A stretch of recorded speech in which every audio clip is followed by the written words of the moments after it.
J'avoue, ce qui me manque le plus dans ce confinement, c'est quand même les sorties en vélo du dimanche matin avec les copains, même si je rame de plus en plus. Et je sais bien que mes grandes heures sur le vélo sont derrière moi. J'ai de plus en plus mal à grimper, là, et que ça vient. Je rattrape un peu dans les descentes, mais dès que ça monte, c'est terrible. Alors c'est vrai que les grands cols, le Ventoux, c'était autrefois. Maintenant, les grands cols, les cols hors catégorie, eh ben, j'ai trouvé un champagne pour les célébrer. Ce champagne, c'est hors catégorie, précisément, de la maison Castelnau.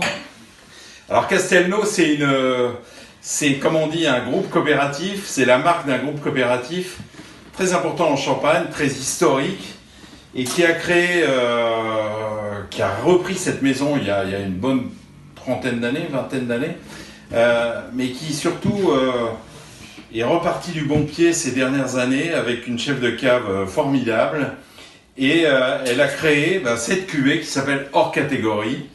Hors catégorie, c'est ici un millésime 2012 avec des raisins. L'avantage des caves coopératives, c'est qu'ils ont des raisins de pas mal d'endroits, la montagne de Reims, du Vitria, d'autres endroits. Et c'est vraiment un tout petit volume, c'est 3000 bouteilles. Chaque millésime ou chaque nouvelle cuvée porte le nom d'un grand col du Tour de France. Celui-ci, c'est, je crois, la Croix de Fer. Et puis, ça donne un vin puissant, mais super racé. Vraiment le prototype du grand champagne universel, d'apéritif et de table. Ce qu'on a envie de boire après une bonne heure de vélo, mais ce qu'on a envie de boire tout le temps, et ce qui manque aussi à beaucoup de ces belles marques de coopératives, c'est une cuvée haut de gamme qui soit brillante et fine. C'est un champagne à dominante noire, vous le voyez d'ailleurs, hein, regardez la couleur, c'est assez doré. Voilà, c'est un 2012 avec des vins de réserve de 2011 et 2010. C'est assez doré.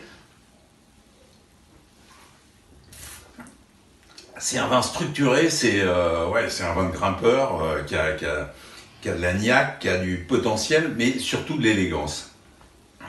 C'est vraiment un beau champagne, et c'est un champagne qu'on peut aimer même quand on ne fait pas de vélo. Alors, à demain.